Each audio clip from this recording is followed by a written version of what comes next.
what was the name of Data's cat? Mike. I pass it to Jay. Because I said it already. I said it earlier, his poem name. Oh, you know what? I buzzed too early. I was actually thinking of H.P. Lovecraft's cat's name. Was it Spot? No. Hey everybody, we're here. I'm here with some of my friends to celebrate the 40th anniversary. On June the 4th, it will be the 40th anniversary of Star Trek II. So let's just go through a bit of introductions. I'll start off with a question with the introduction. We'll start with Notapoolman. These are all completely legitimate names. Notapoolman, and this is a question for everybody. What is your experience with Star Trek, the original series, and Star Trek in general? Not a pool man. Okay, sorry about that. There's two settings. There's mute and there's unmute. I was typing M. I have it hotkeyed, and I was going M in the chat. How's that hotkey working out for you? So I have a pretty good experience with the original TV show. I've seen the original movies. I've seen some of Next Generation, and I've seen some of the newer movies as well. And I was definitely into the movies quite a bit when I was a teenager. Number 2. The earliest experiences I had with anything Star Trek was my two creepy uncles that oddly never left my grandma's house throughout the years, watching Star Trek in the basement of her house for quite some time until this is not that kind one of day.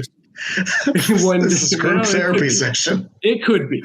Until one day, actually, the first movie that I watched was Wrath of Khan, because one of the uncles bought it on VHS, and that was kind of my introduction, and then kind of went from there. Then I was in and out of Star Trek throughout the years. General Niles.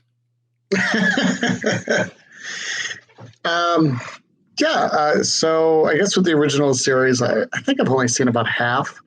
But I grew up with Next Generation and watched all of kind of through the golden age of Trek after that. So I've seen the original series movies, but mostly Next Gen, Voyager, Deep Space Nine, parts of Enterprise, and then they stopped making Star Trek. So that was the last Star Trek show. Oh, don't worry, we'll get to that. So for myself, I'm like number 2. I saw Star Trek 2. I think that was the first one I saw, and then went back and kind of retroactively watched the original series.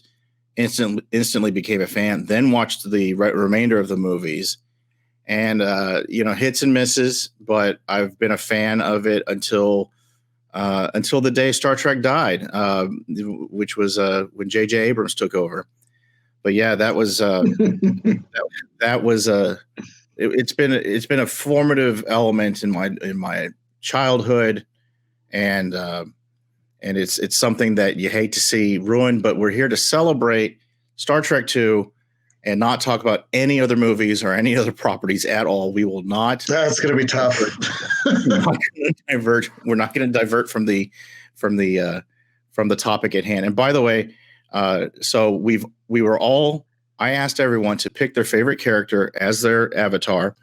So enjoy, and bonus points. Put it in the comments if you get the not a pool man joke, because none of us did. So good luck. If you understand what that means, please put it in the comments below. So, and he doesn't realize he's muted right now, so he can't reply. So here we go. You know what? I think I do need to give him a warning. Or not a pool man. Yes. He's ready. Right. I completely ready. Where does Star Trek II rank as far as the Star Trek movies? 2 questions, and then kind of the Star Trek properties in general, if you want to add that in there. For me, I know I said this previously, but I think it ranks at the top for me. as far as my favorite Star Trek movie. And I'm definitely more into the movies than like the shows like Next Gen and Deep Space Nine. So I'd put it at the top.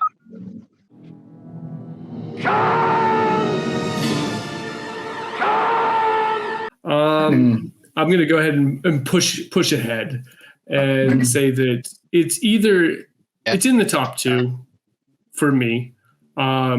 Probably number one, but I also Star Trek the movie was the one that gave me the biggest feeling of kind of like wonder, and as far as the sci-fi genre in general.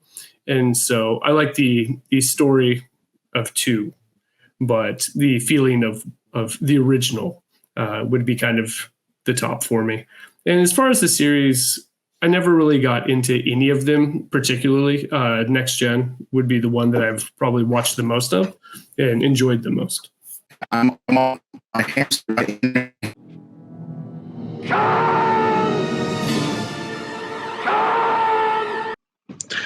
Okay. Yeah, rank. I mean, I hate to be the contrarian here, but I'm going to say exactly the same thing as the other two. It's probably, I mean, I know you'd put the condition on it earlier that we can only talk about the original series movies. That's a bit of a letdown. But I think if we are going to limit it to those 6, I guess I'll get blasted if I got the number wrong. Probably I mean, it's the one I've watched the most. I think I've probably seen it 4 or 5 times. The others I've been through, probably seen Star Trek 4 just as many times. But I think it's the best, most accessible movie to not Trekkies, so to speak. And maybe because I haven't seen a ton of the original series, but I know them enough that it kind of works for me. The story is good. I get why the characters are doing what they're doing. I like the relationships.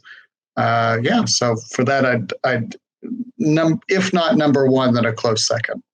I'm going to go out on a limb here, and I'm going to say that Star Trek II is a very, very good movie, and I think that it's eminently rewatchable. I don't know if I would call it my favorite, though. I very much enjoy Star Trek 4. I guess I'll go with the pack. Star Trek 2 is probably the best of the movies, but I have a soft spot in my heart for Star Trek 4. I love Star Trek 4. I can quote the entire movie almost. I think Star Trek 6 is highly regarded, but to me, it's just a copy of Star Trek 2. And then the less said about Star Trek 5, the better. So hopefully we'll get a little bit better here. So let's. Well, it's a tough question, and like to why we're not contrarian is like I feel they're almost episodic as movies, right? Which we as a show we're used to, but I don't think the movies we expected.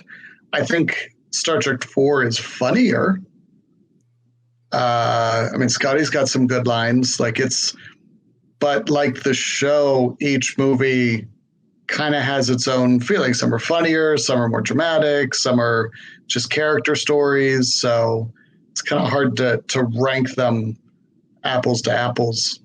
I can live with that explanation that it's not necessarily picking because it's like picking the best episode. It is really one big story until you get to 5. Like 5 kind of references what happened. And I think by the time you get to Star Trek 6, it's like an offhanded comment, like Spock says, "I've been dead before," and that's about it. And then Star Trek 1 seems to be completely separate. Star Trek 2 almost seemed like a do-over about introducing the crew, and like the style's completely different. They got those real stuffy British Imperial uniforms, and no more leisure suits from Star Trek: The Motion Picture. But yeah, 2, 3, 4, I think kind of serves as one story, like you said. And that story is one of my favorite series of stories in probably all of pop culture. But yeah, to pick one would be like to pick a favorite child. Or even like picking a favorite genre. Like, Right. I don't know. Do you like comedy or drama? I don't know. I like movies of each. Right. But definitely Star I Trek Force. don't like drama. I don't like to feel. I don't like to be touched physically or emotionally. Okay. So, Mr. Notapoolman, Yes. what he's on that button now. I'm on it. He thinks So that's the backstage button. He's just trying to get back there again. When are we going live? So, what would you say is the impact? Let's talk about impact. Are we talking about like how was there an impact? I think the answer is yes. But also, how much was the impact? What was it that about this movie that made such a indelible mark on not only pop culture but also just amongst Star Trek fans? I think the accessibility of the film. You don't need to be a Star Trek fan to understand what's going on. The exposition's good. We've talked about it before. That first scene on SETI Alpha 5. It just sets the stage for a movie that you don't even really need to be into sci-fi to kind of experience the duel of personalities and between Kirk and Khan and Kirk and by extension his crew, of course. So I think that it's an accessible story. It has a clear antagonist, and I think that the antagonist isn't all good or all evil. There's some real depth to the character that I think really kind of harkens back to what we love about drama and ultimately tragedy. Number 2, which is funny because you're second. Ultimately tragedy. He ends with.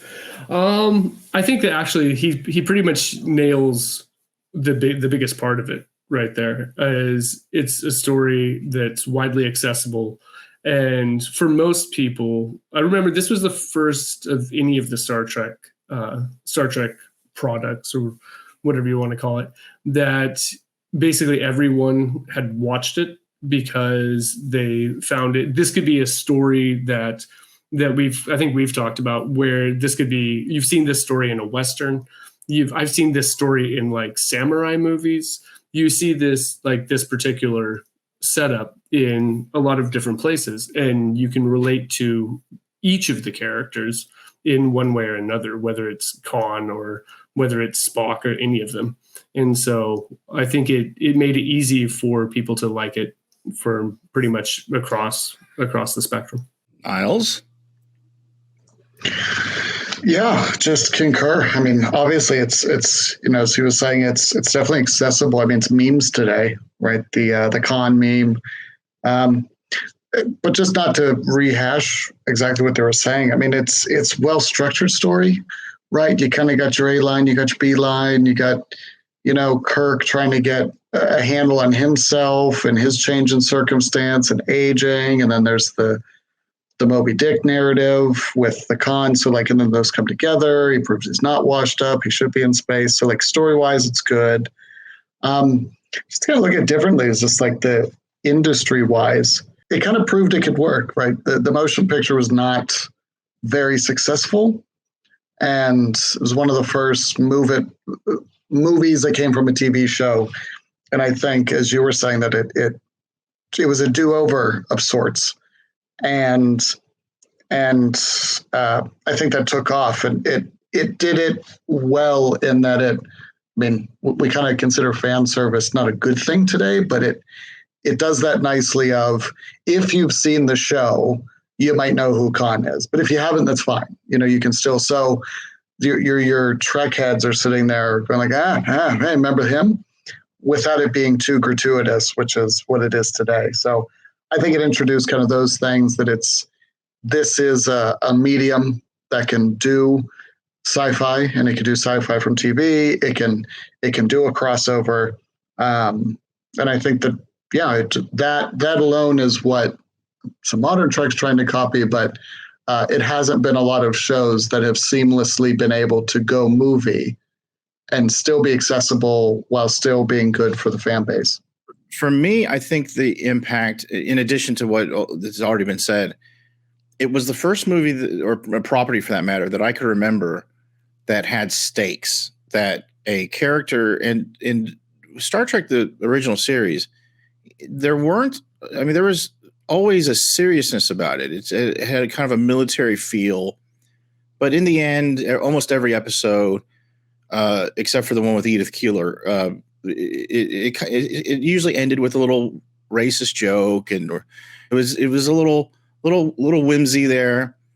And then Star Trek 1 happens, and which is just kind of a movie unto itself. And then Star Trek 2, for a Star Trek property back in those days, I think relatively there was quite a bit of violence and gore, people getting blown up, and in the end, I could not have imagined that they would eliminate one of the arguably the second most important character. Some would say the first most important character, but I don't remember another property. Now it's just a dime a dozen. Like now it's people just guess. And, anybody's gonna be Game of Thrones style. It's anybody can be taken out. But in those days, it was like you kind of expected it to end. Even Star Trek 1 ended with a little joke and a little smile, and they rode off into the sunset. Star Trek 2 was a very different ending, and it was, to me, I think that I think that carried a lot more impact than if it just was a replication of just the like a normal episode of Star Trek, even the Next Generation. So yeah, where every problem is resolvable in 42 minutes. Right, which is nice for a serial, and it's nice. It wraps everything in a nice little bow. There's not a lot of stakes, but it's very comfortable. After Star Trek 2, it's kind of like which ironically, the events of Star Trek 2 kind of, if you thought about it, kind of spoiled the events of Star Trek 3, because I think they got that dopamine hit from saying, "Oh, no one expected Spock to die. Who else can we kill?" And so they had to bring Spock back, and it's like, well, reasonably, it's going to be, if this is a Jim Kirk vehicle, no pun intended, we got to go after his family. So, but that's a story for another time. So let's go the opposite way. So we'll go to Niles here. Niles, what is your favorite scene from Star Trek II, The Wrath of Khan? Oh, okay. Give me the bubble gum. It's a little one. I don't know. It's hokey. I just like the scene when Bones goes to visit Kirk in his apartment, and it kind of helps very briefly. And I mean, I wouldn't say it's ham-fisted, but it's pretty explicit of what Kirk's going through. But it does a nice job of explaining the backstory, right? When we're introduced right off the get-go, Kirk's really not in command. He's a Starfleet Academy. He's training new people, and you're kind of left wondering what happened between 1 and 2. So I think it does a really good job of getting us up to speed, and then also introducing where Kirk is state of mind wise, which of course is really important for what happens. And he has to take command of the ship, and then it's his own nemesis, yada, yada, yada. But, a lot of his actions are motivated by what's laid out there of him feeling kind of impotent, right? And put out to pasture. He's enjoying his work, but not really. And so, and it's just a nice scene. He's surrounded by the antiques, and there's a couple jokes. They share a drink. Just a nice little Star Trek scene. Number 2. Actually, I do like that scene. That's a very good scene, and particularly like the old, all the old guns he has and everything kind of surrounding him. But I go to, in this case, see, now I'm thinking like the old warrior hanging up his weapons. Actually, when they find who do they find? When they find Chekhov on Regula 1, and I don't care for it in the sense of the most violent, bloody parts where they're pulling bodies down from the wall. But when everything that happens with the captain finding Chekhov basically stuffed in this little container, and kind of the terror that he has, and knowing that Khan is still out there, Khan's wandering around and he's still out there, it kind of builds him up as far as the villain. He goes from being someone who's just escaped this place to a much more sinister character for me, and someone I start rooting for Kirk to find him just a little bit more, kind of following that particular scene. So your favorite scene is when two near corpses are stuffed into a small shipping container. Yeah, that sounds right. Probably goes back to the uncles in the basement thing, but we're not going to talk about that. Again, not that kind of podcast. Notapoolman. I'm going to go back to the first scene. Just when Khan takes off the helmet, and you see him just like wild, barbaric. It's such a cool introduction.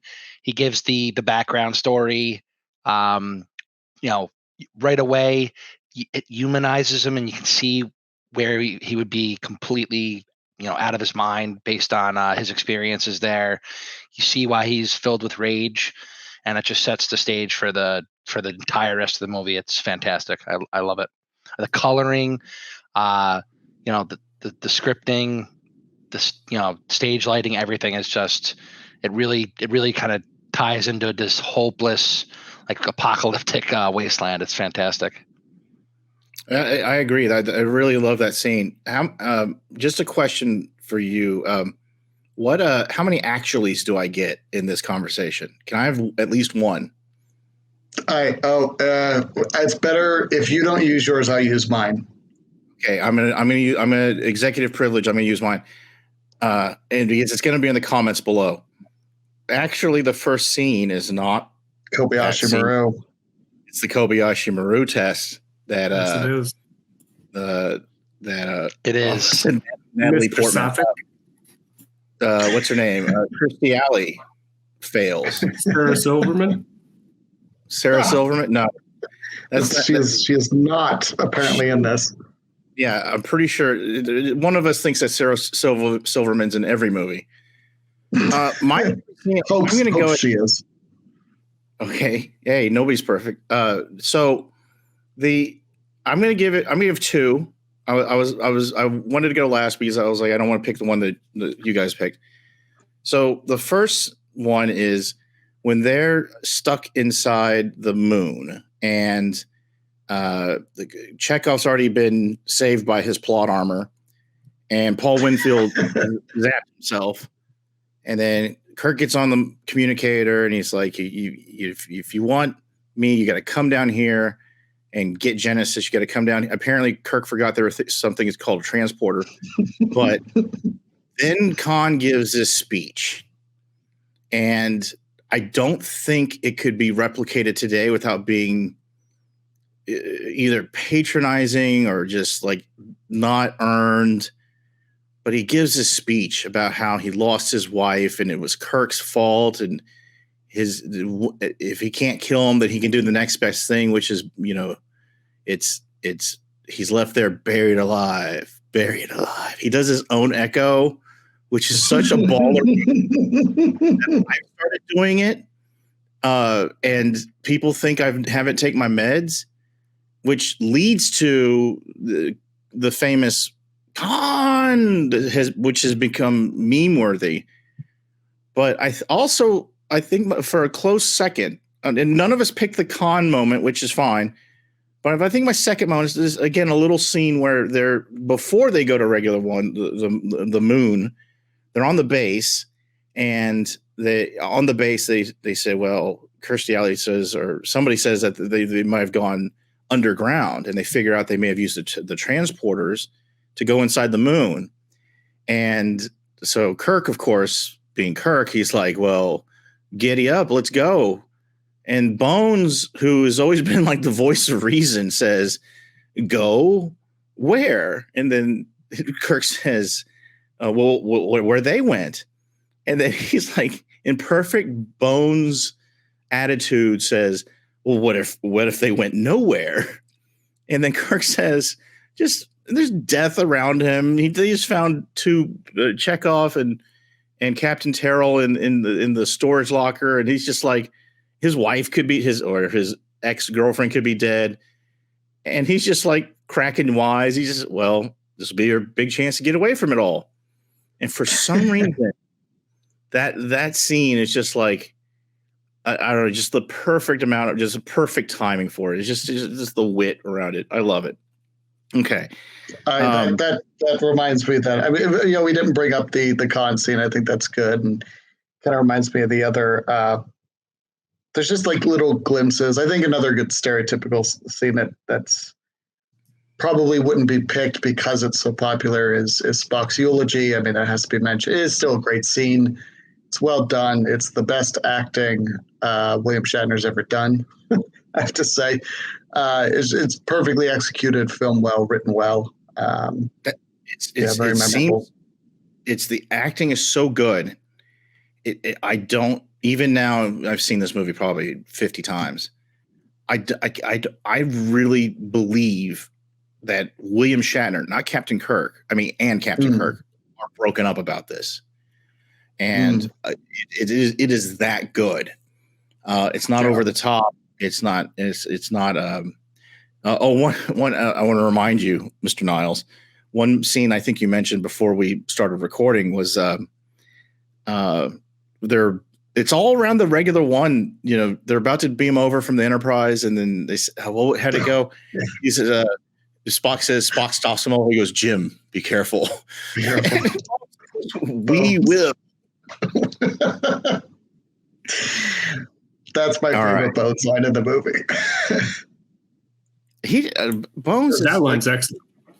Every movie, Bones is great. Even Star Trek V. Not so much. Star Trek VI there, kind of. Okay, I agree. Now I'll give you another one since we're. It's not fair that you keep on going last.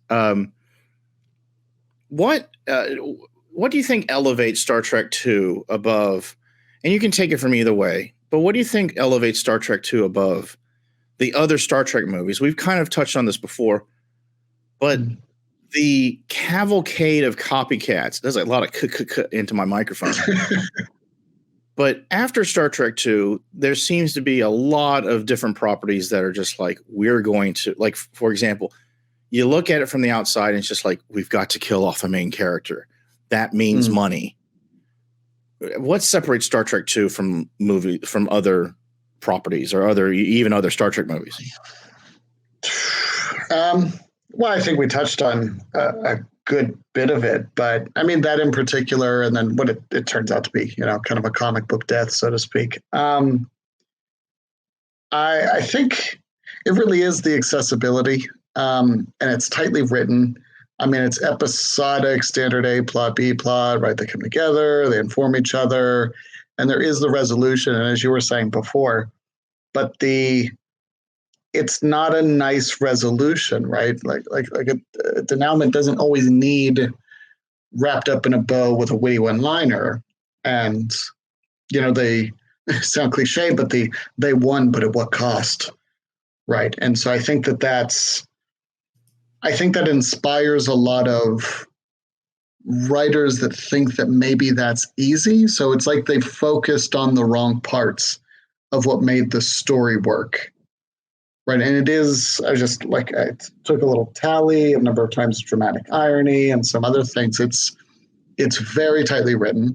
We mentioned the well acting, but it's easy to pick out those parts and not see how they all fit together. Right. And so you just grab, as you were mentioning, kill off a main character, that adds stakes.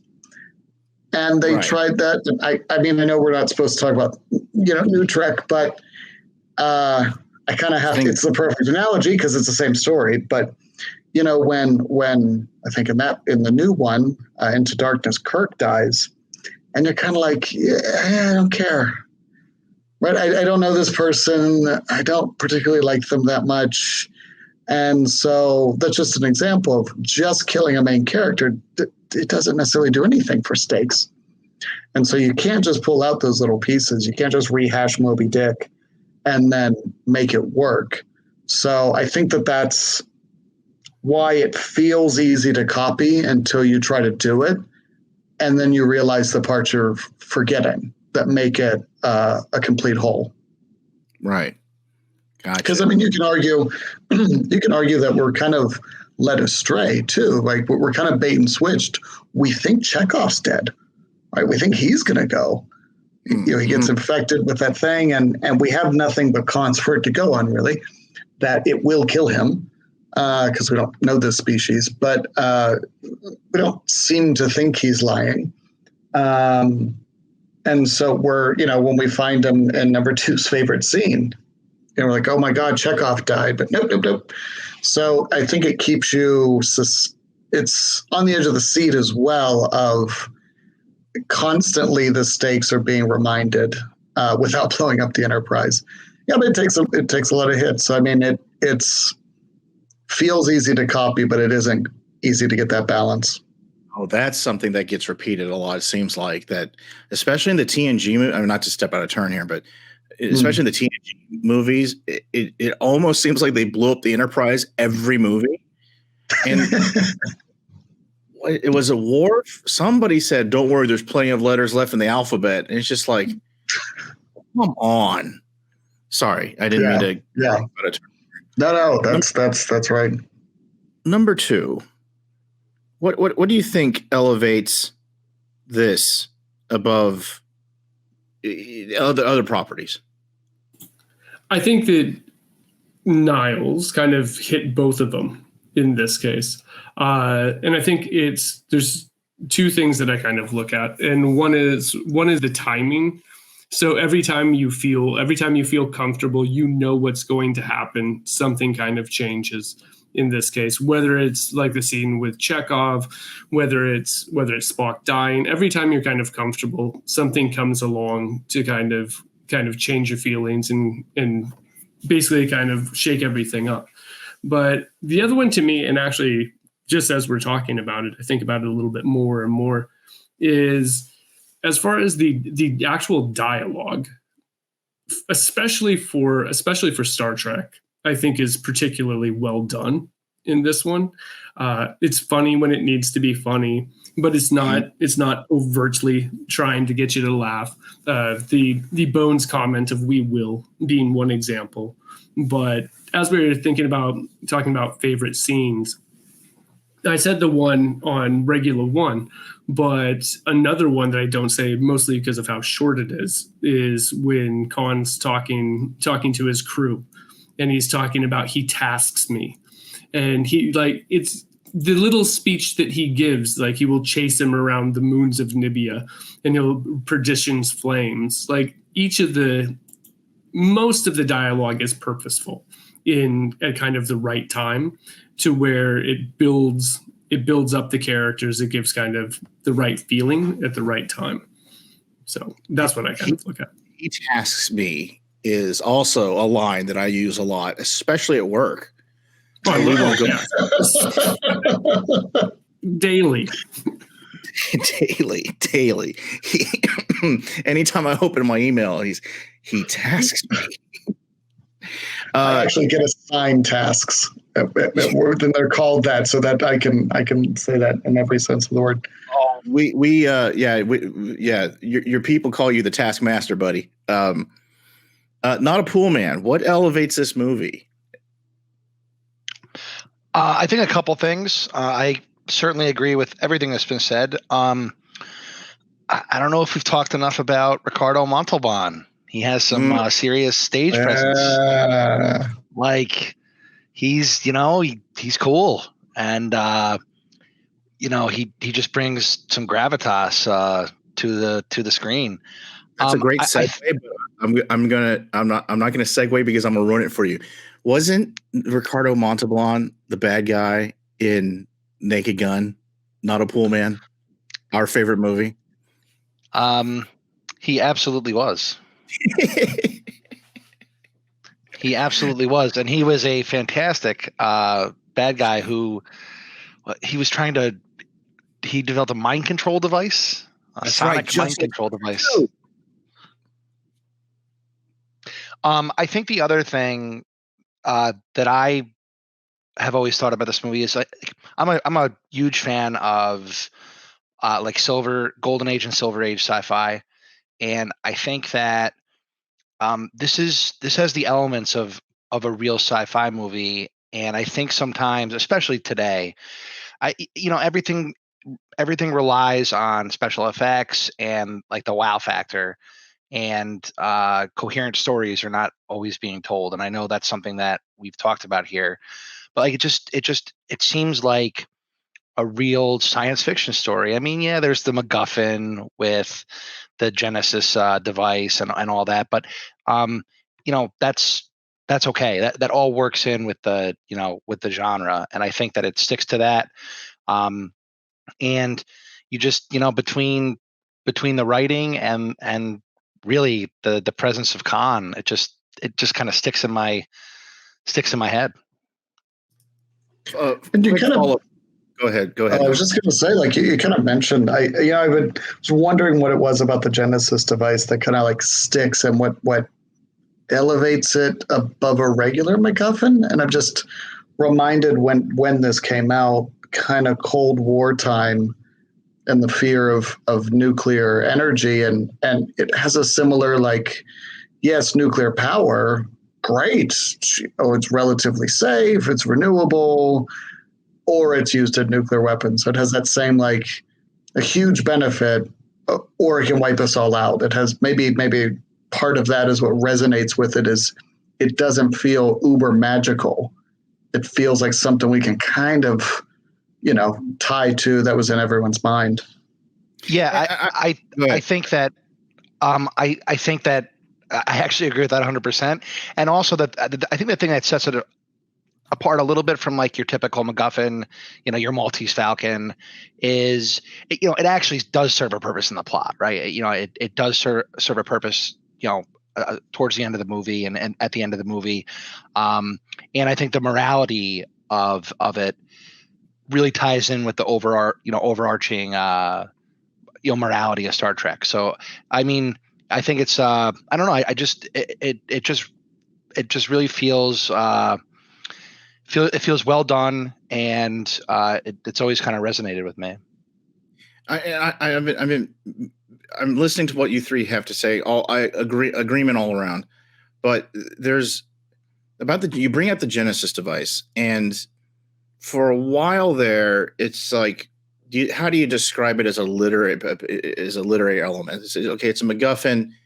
It's a nasty bomb, and every bomb is nasty. It's a world ender. Blah blah blah blah blah. But I have to take exception with the concept that it's just a doomsday device, and I think and I don't know. I don't even know if they knew that the connection between the concept of Genesis and being the birth of life, and then Spock's resurrection. Now, at the end of the movie, you get a little scene of the photon torpedo with Spock's body. So I don't know if they had Star Trek 3 already in the works, and they were going to use the Genesis planet as a vehicle to bring Spock back.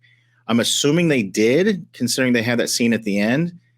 But in addition to being the MacGuffin of Star Trek 2, it really plays a big role in Star Trek 3 of bringing Spock back. Now, to be fair, in a very kind of bizarre way, but it's to me, it's more than just, even the MacGuffin is better than other MacGuffins when you put them side by side. But Notapoolman, I had a quick follow-up question before we continue. You brought up something earlier. And I wanted to ask you a fairly serious question. Would Star Trek 2 have been better, the ending of Star Trek 2 have been better, if Khan right before he died, he was run over by a steamroller and then a marching band? Hey, it's Enrico Palazzo!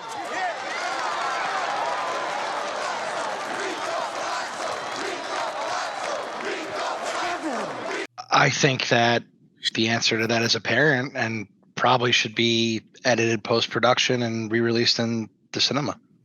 Okay, I hear you. Ticket. Nicholas Meyer's director's cut with the with the Zucker brothers. Got it. We're going to go back to Notapoolman because this is, you brought this up. I was talking about a segue earlier, and I think this is something that is right up your alley, considering your taste in media and literature. How does Khan stack and up? Men. And men, Especially. How does, again, not that type of podcast. How does Khan stack up as far as, and I'm going to oversimplify here and say Khan's a villain. How does he stack up against other movie villains? That's a really good question. I think he stacks up really well against science fiction and fantasy villains. I think that if there's one thing that the new golden age of kind of, I hate to say it, TV, but a lot of the TV nowadays is far superior to the movies. I think that there's a little more depth that goes into some of the characters' development when it comes to villains now. But if you're looking at like villains from around that time period, science fiction villains, I can't think of a villain that has more presence than Khan. I can think of story arcs that create more, I don't know, more like, kind of makes it stick a little bit and really kind of builds up some lore. But as far as like actual characters, I mean, yeah, I think that's why Khan's name is synonymous with Star Trek, right up there with Kirk and the Enterprise and Star Trek is Khan. It's just there. Number 2. I think that there are villains who might be more interesting, but I don't think that that's Khan's strong suit. Khan is, as we've kind of discussed before, he's relatable. His motives are something everyone at some point has wanted to get back at somebody. And so the revenge factor kind of relating to if something happened, what would you do? The situation that he found himself in, not so much the psychosis of killing so many people to begin with or being a genetically engineered super organism, but basically what motivates him and his situation is something that I think makes him very appealing. Not to mention, once again, going back to who's playing him and the acting job that was done and the lines, he's basically just a cool villain to kind of root for at different times. Mr. Niles. Yeah, I mean, he's not a cartoon. I mean, you look at, if we want to keep it as Notapoolman did in the genre of sci-fi and things there, he's not trying to just kill Flash Gordon or anything. Like you look at a lot of the villains at the time, just like take over the universe, take over the world. And he didn't. He had a singular focus. He starts by wanting his freedom and off that planet, but then he gets distracted with the singular goal of, I just want Kirk dead. And he'll do whatever it takes to do it. He'll do it with some flair and panache. I mean, I think of, let's see, this would have been, I don't know, about a decade later after this movie, something like a Hannibal Lecter with that same attraction of you end up liking the villain quite a bit. They're kind of mysterious, very cool quoting lines, looking more modern, like that kind of singular focus.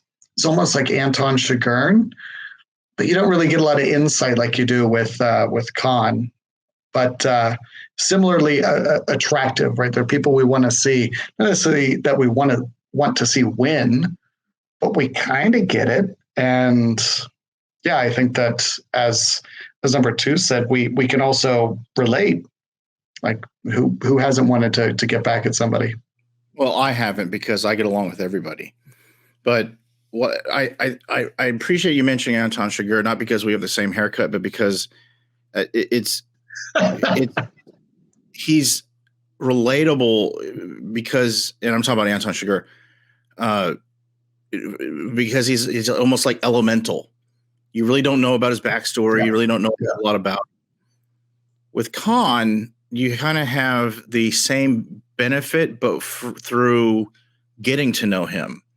and knowing that he's already starting off as insane, but then he takes it up a notch with the revenge plot, and he's driven so much by revenge that there are times where he makes decisions that are contrary to reason, and it ends up being his undoing. And as we talked about earlier, I think that Khan is as far as like learning about him in the amount of time that we have him on screen, even not considering his appearance in the original series. If you just saw the movie, I think he's very pure of intent. It's very clear from the word go, starting from the scene that Notapoolman mentioned at the almost the beginning of the movie. Him giving that speech and talking about, that scene. This is another one of my favorite scenes, and I quote it all the time. So he's interrogating Chekhov and Captain Terrell, and he's like, well, Kirk did this and Kirk did this, and then Chekhov says, well, Admiral Kirk would never do such a thing. Well, I've never even met Admiral Kirk. And I quote it all the time. Chekhov says, I've never even met Admiral Kirk. And I quote it all the time. Chekhov says, I've never even met Admiral Kirk. Khan doesn't know that Kirk got a promotion, so he's like, Admiral. He's even pissed off that the dude got a promotion after 40 years. So it's like, he's just driven by hate, and it's one of those. But he doesn't really go too far over the top. But it's just compared to, and I take slight issue with comparing him to modern characters. I can't think of a character like, okay, let's do an example. The Breaking Bad, Heisenberg. Yeah, I mean, he is a quintessentially understandable character. But you also had 5 seasons building up his story. In this, you've got 1 movie plus an episode of TV to build up this. And he's done such a great job, the writers, the acting, and everything, that J.J. Abrams felt it was appropriate to replicate the same story 3 times in a row with diminishing quality, value, and self-respect. So, but don't worry, we'll get into that momentarily. I was to say, I'm being triggered here. I'm being triggered. You should do a trigger warning. I wanted to say something like, you're talking about, how in Breaking Bad, Heisenberg, Walter White has just the story arc. And I mean, could you imagine like one of the good showrunners on HBO having the IP for Star Trek, being able to do like a Wrath of Khan story arc, like a good miniseries? I just feel like that's where you'd see. I mean, you can't bring back Ricardo Montalban, obviously, but like that's where you'd see something really special. I think if you got one of those guys that really understand how to create the setting, create the exposition, and develop the characters through the course of the series, I think you'd have something really, really cool. And it makes me sad that will never happen. Yeah, I think you're going beyond science fiction to science fantasy, because there are no good writers at HBO. So that right there is so far beyond that it's no longer science fiction; it's now science fantasy. So, but yeah, I understand what you're saying, and it is. I mean, sad seems a little strong of a word, but it is. It's like I don't see anything on the radar that is the least bit interesting, or I have any faith that's going to be of quality. So let's get into it in just a second. So let's be fair. It's been 40 years as of the release of this video, 40 solid years, 40 wonderful years. Were there any flaws? And let's go back to Niles on this one and start us off. Sorry, number 2. You're just kind of in the middle of my screen, so. No, he can go first. He hasn't been called on first. I also don't have an answer for this. Go ahead. I'll put you on the spot. Flaws. I got one. I got one. If you want to take a beat. I mean, you kind of mentioned it, SB, with the. I mean, I can kind of write my way out of it, but how did Chekhov not die? Like, it's just, he just kind of screams and then it crawls out his ear, and we're like, oh, so it's not permanent. And like I said, we kind of write our way out of it. If we only have Khan's word to take for it. And so, like, maybe he was lying. I mean, it's totally possible. We know nothing of this species, but that was a little like, oh, and it felt, I mean, before we lose Spock, we're like, oh, of course, why would we have thought he's a main character? He can't die. So I didn't love that. I don't know why we needed Khan's just a kind of homoerotic attachment to Joaquin. I had to write down the name because I'm like, who is this? Whoa, I mean, I don't know if they're related. Is it his son? Or maybe it was addressed and I missed it. I don't know. Maybe they've been stringed it together on a plan for a long time. Not seem to have any like all the other people got blowed up, and he's like, what was your name again? Well, Joaquin. Like, maybe that's his son. Maybe I read the novelization. I shudder to admit that, but I don't remember them. I don't remember them being related, if you know what I mean. But yeah, well, I just don't know why we needed it. Like we were toying with. That would be if they are related, or we're meant to believe that because of the age difference and their closeness, then that would be the third in this one story, right? We get Kirk's son, we get Scotty's nephew, cousin. I'm not totally sure. And then nephew, thank you. But then, it's just the third. I don't know if we needed that aspect to his character. I don't think it added anything. And then the chasing around, there's some questionable, like, why don't they do this instead of that kind of things. I mean, the most notable is, can't they transport Spock out? And okay, radiation might interfere. That's kind of been thrown in there, but like, what's the worst that could happen if there's a transporter malfunction? He'll die. Well, he's dying already. So like, I don't know. When you have the transporter technology is always tough that way. It's a little too powerful for a lot of storylines. Transporter serves as a Deus Ex Machina for a lot of Star Trek. But I do, and this is, I'm taking exception to what you said about the bug in the ear thing. I need to go back and watch, and it's not something that you really pay attention to until you have a conversation like this. When he's first fishing it out of his little terrarium, he says something to the effect of, and I have to go back and look, he either says it killed my crew or it killed most of my crew. So there may be a little, I was thinking about it. I know it killed his wife, and I know it killed most of his crew. I don't know if he said all of them.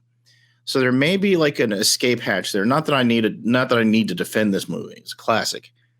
But it might not be the open and shut case.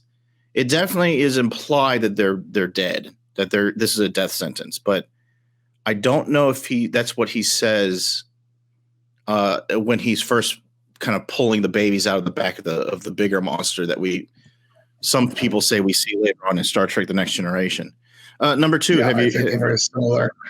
But on that point, I mean, that just reminds me of one of, like, when he introduces the idea, again, we only have his word as exposition, but like, he says that it leaves them very open to suggestion.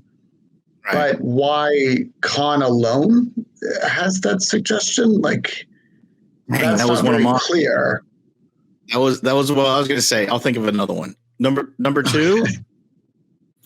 Yes, the Khan Joaquin relationship disturbed me greatly when I first watched this, mostly because of the fact that I did think it was his son, which kind of creeped me out. Actually, one of the things that I did think of, I'm going to go back to the same scene that I say is actually my favorite in the movie, is I thought it was gratuitously bloody. Actually, when they go to Regula 1, I think that Scotty and the captain kind of play out to play out what you need to understand who Khan is and what's going on. The lowering of bodies hanging from the balconies and the dragging them across the floor and leaving rather lengthy blood trails seems to go a little bit beyond what was needed. And also going back to the first encounter between Khan and Kirk, and the amount of time spent thinking about putting up your shields and saying, like, this is odd, while they're behaving strangely, was quite maddening to me virtually every time I watched this particular movie. So there were certain things where they drew it out for maybe tension, but it didn't really work for me at different times in the movie. But number two, we're one big happy fleet. That's why he didn't raise the shields. He didn't raise the shields because we're one big happy fleet, but he knows something's wrong. He knows it well before something happens. Put the shields up, man. Yeah, come on. One big happy fleet. I mean, that's at least a yellow alert of we have no communication with the ship. It really shouldn't even be here. It's kind of questionable even what has happened because they've been out of comms. Like, yeah, a little more skepticism. I agree with you. You're arguing with the wrong guy. I'm about to start roboting, I think. You're arguing with the wrong guy. If it were up to me, if I were captain, I'd be flying around with the shields on all the time. Notapoolman, favorite scene. Sorry, flaws. I really agree with what Niles said regarding the parasite, and how it just seems that Khan has the unique ability to influence people. I must say, I was looking up Joaquin here, and according to Starlog 71 from June 1983, page 15, there was a mystery buyer of the vest that Joaquin wore for $4,200, and yeah, I think that one of you guys might have bought it, Niles. I thought you were going to imply that it was Ricardo Montalban.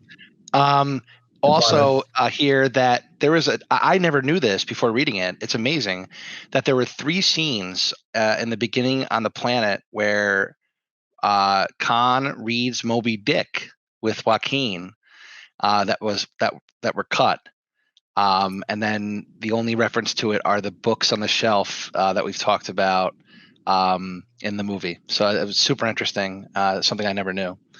I was going to leave that. I was going to leave that out of, like, if he's supposed to be super intelligent, and it's one of, like, the handful of books he's got to occupy his time. No part of him saw what happened in that book. And, you mean he didn't reflect and say, "Hey, wait, this feels a little similar." Maybe he saw the book and read it a lot, but doesn't have any context. So he's like, "Well, this Ahab guy, he sounds like a straight up individual. I'm going to copy him." An English teacher didn't introduce it to him to let him know, like, no, it's a cautionary tale. He's not a role model. It's a cautionary tale. I mean, hell, their ship was called the Botany Bay. So, he may not have caught on, and he may have been like, I don't see how this is related to my behavior. I'm just trying to be just like my favorite captain, Captain Ahab. Botany Bay. That was my best checkoff. Thanks. It was excellent. It was like sitting there. And hold on, it's getting a little warmer here. Let me take off my Joaquin vest. That's the best $4,200 I've ever spent. Okay. All right, Never here we go. been washed. Never been. It still has Montalban tears on it. By the way, since Notapoolman started trivia time, I just want to throw in there. We talked about this before. I did a little internet homework, and yes, they're his, and yes, they're real. That's 100% pure Montalban package. That is him, baby. They're real. There was never fantastic. any doubt about that. Absolutely. You guys, you were like, oh, it's a prosthetic. I mean, you guys aren't believers. And when that movie came out, would anybody like to guess his age when that movie came out? Him shirtless almost the entire movie. 47. It's so hard to tell ages back in those. Like, he looks like a good 61 today, but that was probably like 38 then. You cheated. I said 61. 47. 61. 61? Really? No, that's what I'm just impressed. That's what I would have guessed, but that was by kind of today's standards. And Nicholas Meyer apparently got tired of people asking. He's like, stop asking about his chest. That's all him. That a little bit of trivia. I did not know that. So, all right, let's get to it. And I think my love for Star Trek II only grows because the things coming out today, media coming out today, it's not even like, it's just garbage. It's not even like, you know what I'm about to ask. It's not even like, well, these old boomers, they don't like it because it's new, but even younger people don't like this crap they're pumping out. The ratings are in the toilet, and they keep pumping this crap out. It's just like, did they have a strike and the writers never came back? I don't know what the problem is, but the question is, what's the deal with New Trek? I think you could do a better Seinfeld impression. What's the? No, I can't.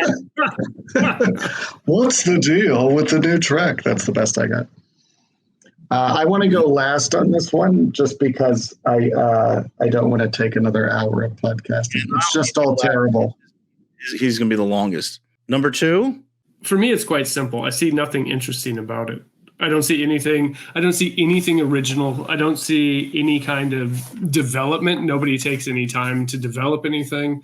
I believe why is Kirk running around? I might not even have the right guy.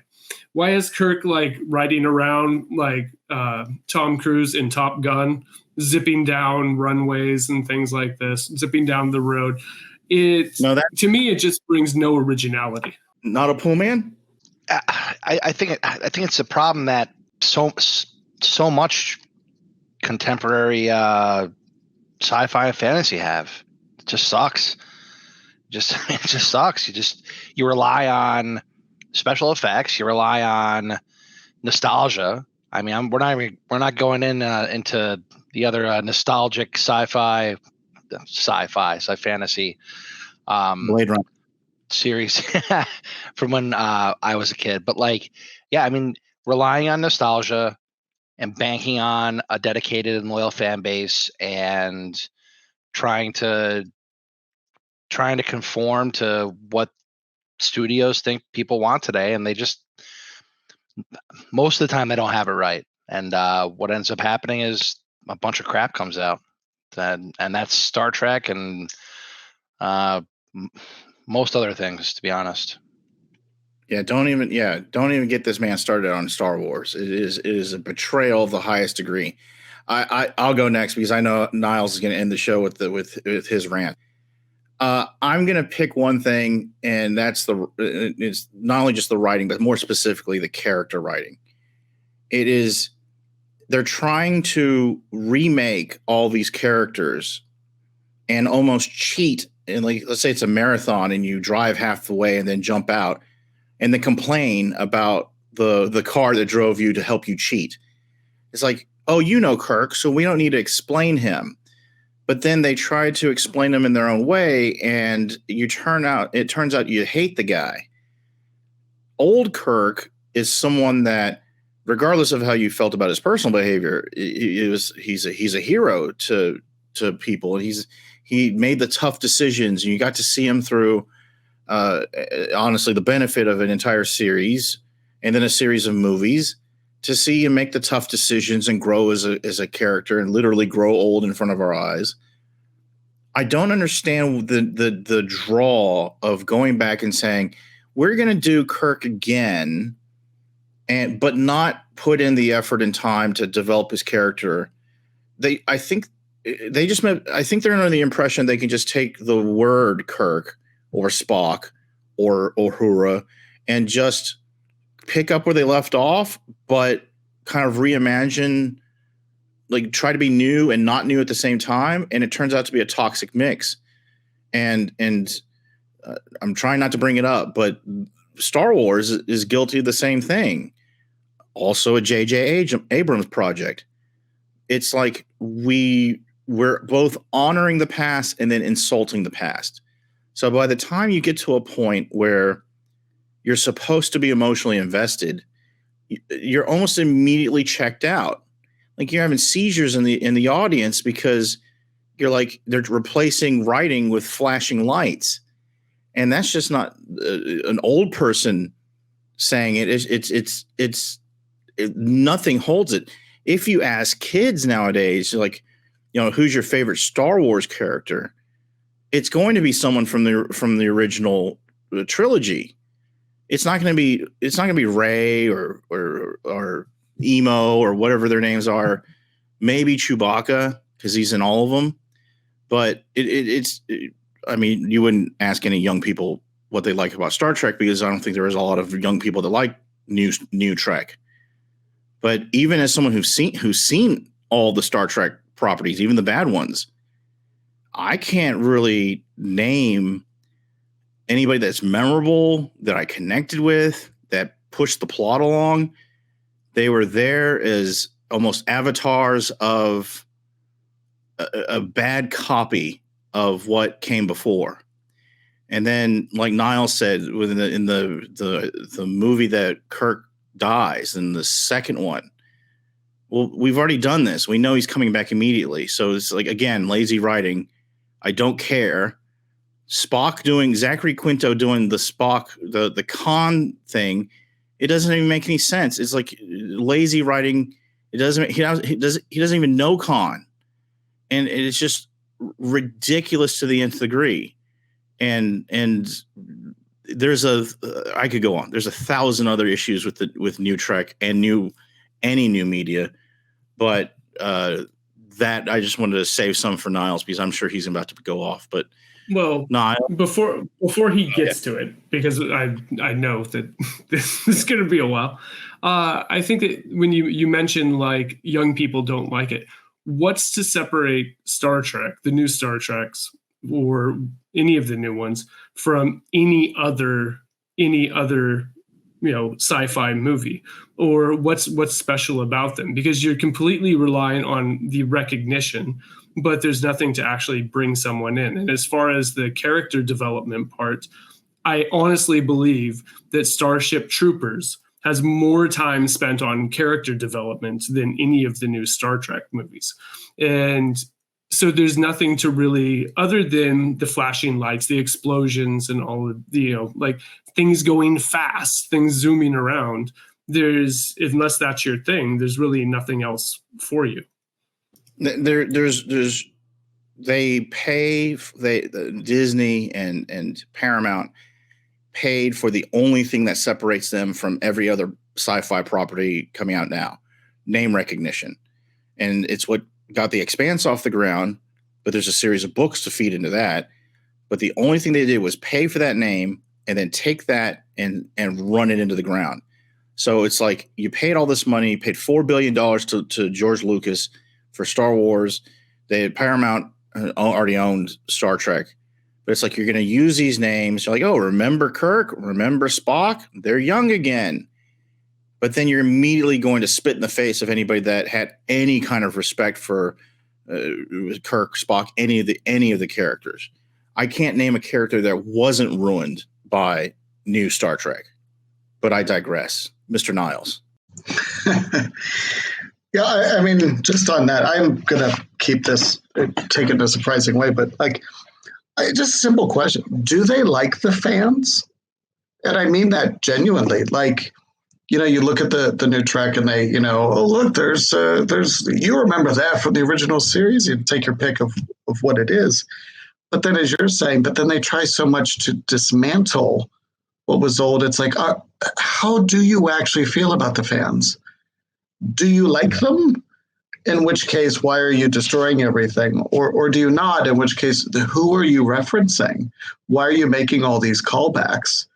It's really unclear. But yeah, no, everything, to not be repetitive, what everybody said, just the obsession with spectacle, lazy writing in the just utmost degree.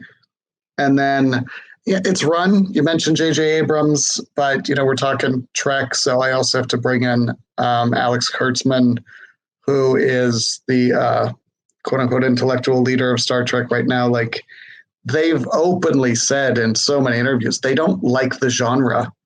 They don't really like science fiction. They're not fans of the particular properties that they're in charge of. And you're like, well, why? And then to the point of the money, it makes the money. I don't think it does. CBS is losing money hand over fist over this. The box office, it's panned. So it doesn't make sense there either. And so I guess what ties this all together is because these are morality tales. They're supposed to be morality tales, right? There's times I've struggled when I'm still recalling a Captain Picard lecture to myself. As you're saying, you're quoting these shows.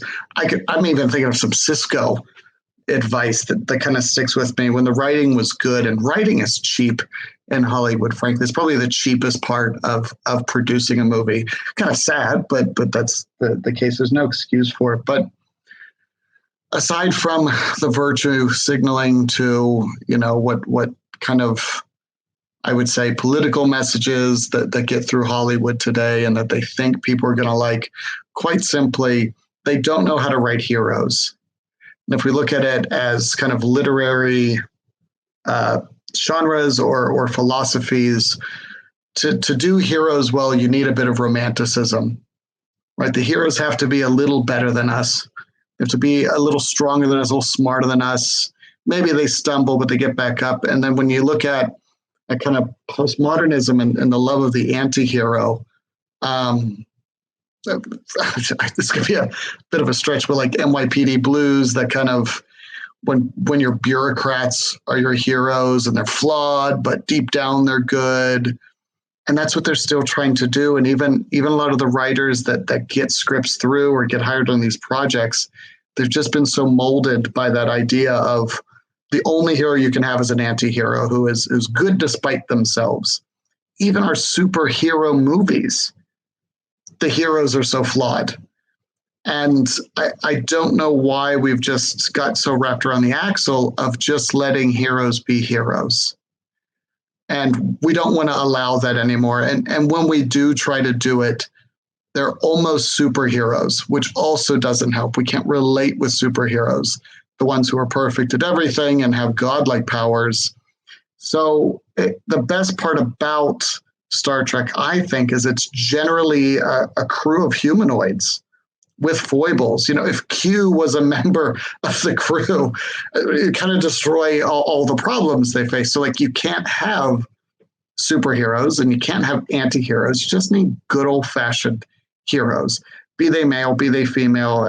They can still represent some of the things that modern storytelling is trying to do, but let us see them struggle. Let us know what they've gone through to get to be a little better than us, and let us look up to them.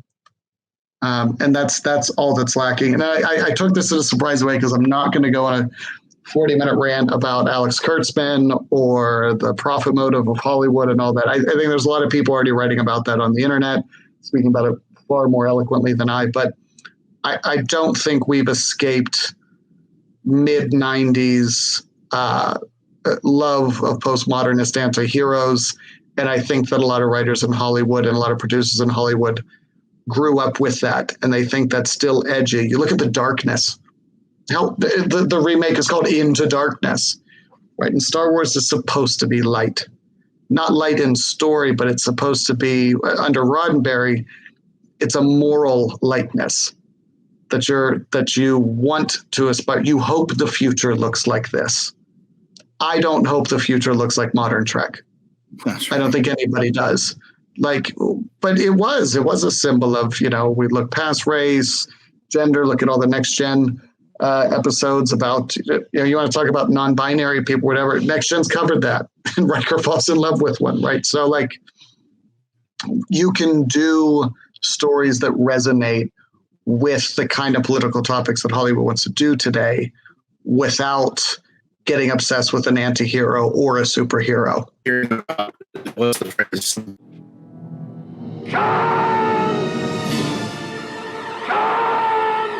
I will point out very quickly that I think there's something more to the bad writing that we see nowadays in properties that are modern media.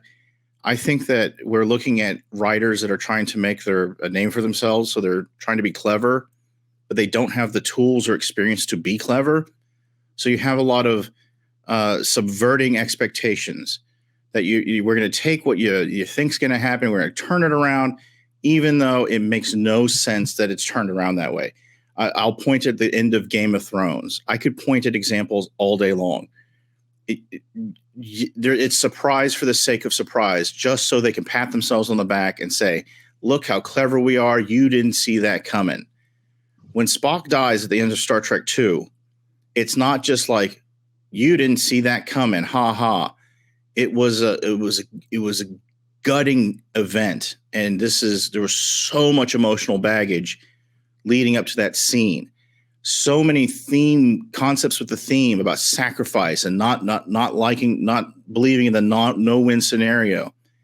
And it's something that is almost a foreign language to the writers nowadays. And I don't think they care to put in the time.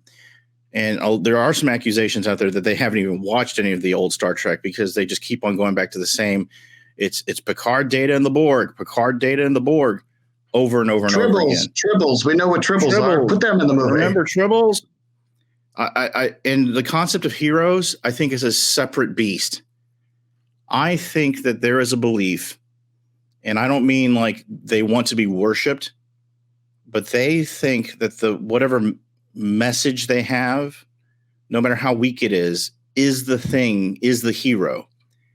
It's the thing that we should understand and we should walk away from saying, wow, wasn't this a great movie about this theme? What they don't understand is they end up taking the heroes and the villains and making them just all an ugly shade of gray. So instead of watching characters operate through a theme, you're watching a theme operate through characters when it doesn't make any sense. Khan is a really good example of the concept of revenge. And Khan is such a great character.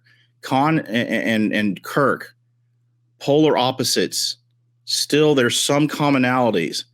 But the theme is they are the ones walking the theme to you, the viewer. Now everyone's got a shade of gray. They're evil, but they're misunderstood. And it really waters everything down. All the heroes are secretly bad. You really shouldn't worship them. The only God you should have is the message. And their message sucks. And they're usually very weak. That's, I think, why it's like you can almost predict, there's going to be this character that we meet. They're not really a hero. They're going to be a bad guy. Because why? Because they start off as a good guy.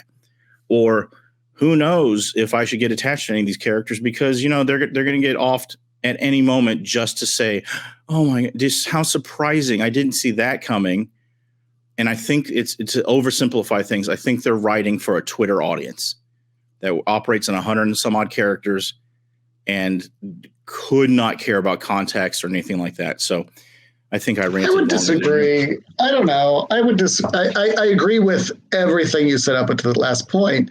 And I only just point out the fact that nobody likes this. It's not making money. People aren't seeing it. It's being shellacked in reviews of users or of viewers, not critics that can still pay off. But like,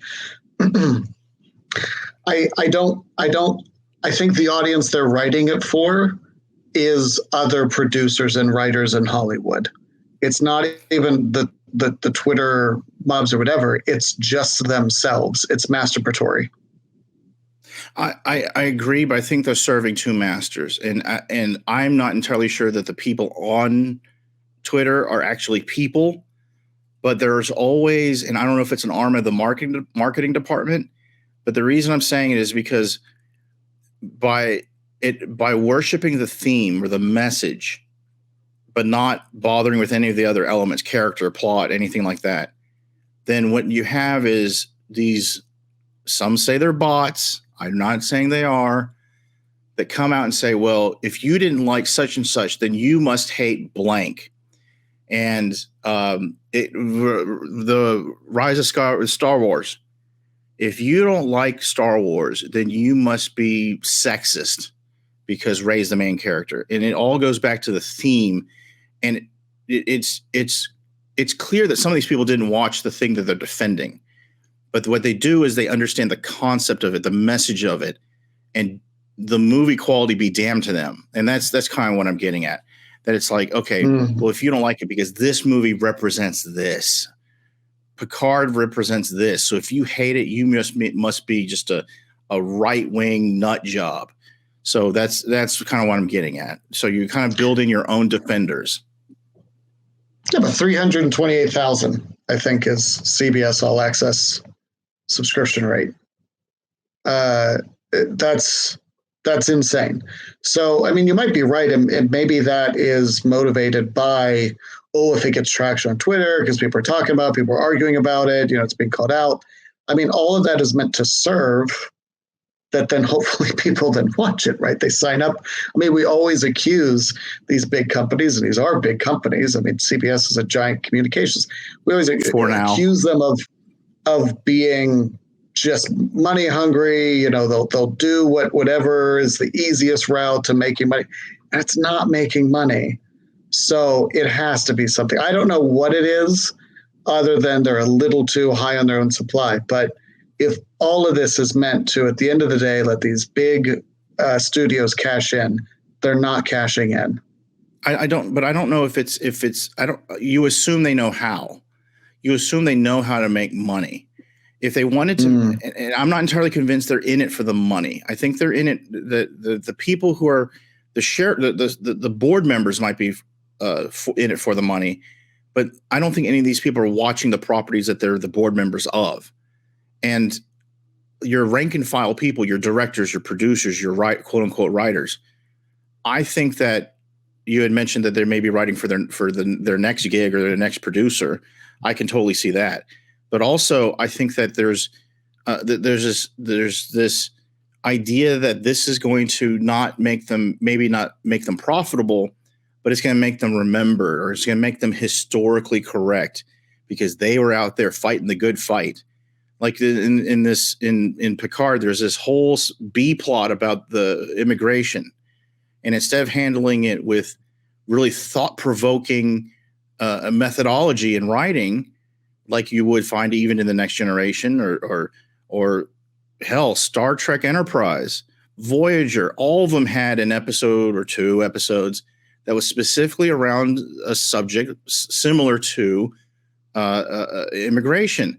And then you have episodes that are about gender issues and things like that, but they're done so intelligently that we could all watch that episode and come out and have a intelligent discussion about it, and maybe, God forbid, change some minds and enlighten some people. But now it's just like, hey, look at us, Twitter. We did an episode on immigration. If you don't like it, then you must be for the INS as portrayed as the Wehrmacht. So I don't know if that's the right group of Germans. I would get my groups of Germans mixed up. Anyway, final thoughts. I think it's great to sit and do kind of a deep dive into something that is, I think, really important in pop culture, and something that's kind of been a part of all of our lives, right? We're all of a similar age. We kind of grew up with Star Trek and Star Wars and Khan, and it's kind of cool to sit and talk about it. I think it holds up. I think it holds up today. I think that the story is timeless and just works. Great movie. And respect to Ricardo Montalban and his pecs. And his pecs and Joaquin's vest. It's fantastic. Joaquin's vest. It's my vest now, bitch. Here. I 100% agree.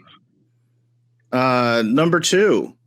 I would pretty much go along with just the main point of, I think it holds up fine. I think the story, the characters, the people who portrayed them did a fine job, and also the vast superiority of using models in your sci-fi versus CGI still stands the test of time.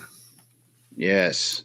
We didn't even talk about the ship porn in here, that this is one of the highlights of Star Trek the Motion Picture, and it carries over into this one. It is the long, beautiful shots of the ship, and I think we talked about this before, and I forgot who brought it up, but it is a gorgeous ship. And sorry, Niles, go ahead. Yeah. No, that's it was me that was brought up before, and I was going to mention it again. But yeah, that's just. I mean, not only does it stand test time writing wise, everything we've covered, it still looks good. It doesn't look as old as it is. But yeah, it's a good movie. Everyone should watch it. I knew we were having this discussion, so I watched again recently and had my little notebook ready. And I'm looking at my notes in the beginning. I've got my kind of plot outline, and I kind of stopped writing about halfway down the page because I just started watching the movie. And I kind of forgot that I was doing for homework for this. And though I've seen it before, I think that's just the power of it, in that even if you're hypercritical, even if you're trying to analyze, it still hooks you. And it's one of those things that it could be on network TV back when you're flipping through channels and you're like, yeah, watch this again. That's still good. And I think that says all it needs to for it is it's just a good movie. You can sit there and watch it and still enjoy it the first time, the 50th time. So if you haven't seen it, go see it. If you have seen it, watch it again. I agree again, and this is why I go last. I get to agree with everybody. Agreement all around. I go back and forth between thinking that a movie like this, of this quality, will never be made again, to actually the feeling of regret that, you know what, they probably could make this movie again. I mean, the concept of revenge, not necessarily a Star Trek, because Star Trek is dead in my opinion, but the concept of revenge, but done well. I think there are times I think that could be done with modern writing, modern actors. I can't name any because I don't. All the actors and writers that are famous for the wrong reasons. But we live in a generation of, and Breaking Bad wasn't that long ago. No Country for Old Men wasn't that long ago. And it's getting longer and longer. But there are smaller movies that come out that have excellent writing. They're not necessarily sci-fi, but the writing's good enough. I don't think Star Trek II, besides the crew of the Enterprise, I really think it's more of the revenge story wrapped in a Star Trek universe. And I think that given the right combination of people and talent, that you could make something similar, but it would be like lightning striking twice. I just don't see. Even though I'm not saying it's impossible, I think it's highly unlikely to get the right group of actors, the right group of writers, the story put together. Ignore the space part and the spaceships and the starships, and ignore the alien stuff. If I just challenge someone to make a movie about revenge and have two main characters that may not be benevolent, but you have the clear delineation between one character versus the other, and you have very clear objectives, and they're not morally ambiguous, but they both garner respect. And I think that's a big thing that we talked about during this episode, that it's one of those things that you could replicate it, but I honestly think it would be long shot on top of long shot. So Death to Smoochie. That's who? That's the last decent revenge movie I can think of is Death to Smoochie. Did you say Death to Smoochie? Movie. Good movie. Yeah. Wow, how do I kick people out? How do I kick people out of this meeting? To be fair, I haven't seen that movie since it came out. And it was one of those movies that's just like, yeah, you go see it because other people were seeing it. But I don't remember enjoying that. So, I did. Okay, so I've got a premise for you then. What you can write is a cynical, much abused Star Trek fan who is so enraged with such a beloved property being destroyed in front of his eyes. And he's confronted with his own powerlessness and coming in this age and nothing. And then he just goes after Alex Kurtzman. And that's the entire movie. And of course, he's quoting like lines of Star Trek to Kurtzman to like talk about why and of course, Kurtzman doesn't get it because he's never watched Star Trek. And so Kurtzman is going about his day and just wondering who this nut job is. And there's many foiled attempts to try to drop a piano or anvil on him. Two things. I would never write that because it would be used against me in court possibly one day. And the second thing is they've already made that. They're called Mike Stacklasa and Rich Evans on Red Letter Media. I think those two guys are they've lost it. I don't know if you've seen their most recent review of Picard. They have lost their minds. And it's so sad to see like Star Wars was ruined, and you kind of see people like us that are kind of clinging on to, that's not a joke, clinging on to like, what is it that we got left? And honestly, it just feels like, and not to put my conspiracy theory, let me put my questionable information banner up here. It seems like there's a concerted effort to destroy things that are good. And it's always like people pointing out like that. And Star Trek 2, just to wrap things up, is an absolute good. It is something that we have all kind of universally enjoyed. It is a great movie. It is well worth, if you haven't seen it recently, I know anybody listening to this has, well, at least at this point, has obviously seen it since we've probably gone longer than the actual movie. But it is a wonderful, wonderful movie. I encourage all of you to see it. I'd like to thank my friends and guests today, Notapoolman, Niles, and Number 2, for helping contribute to this really long video. And let me throw in a little reminder that you can really support this channel and videos like this by not only watching it, but also liking and subscribing and sharing it with your friends or with your enemies. Share it with whoever you want. So I appreciate you watching. Appreciate you watching.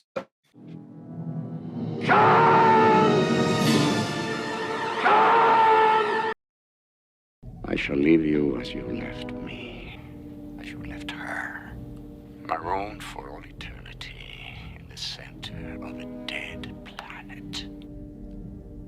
Buried alive, buried alive.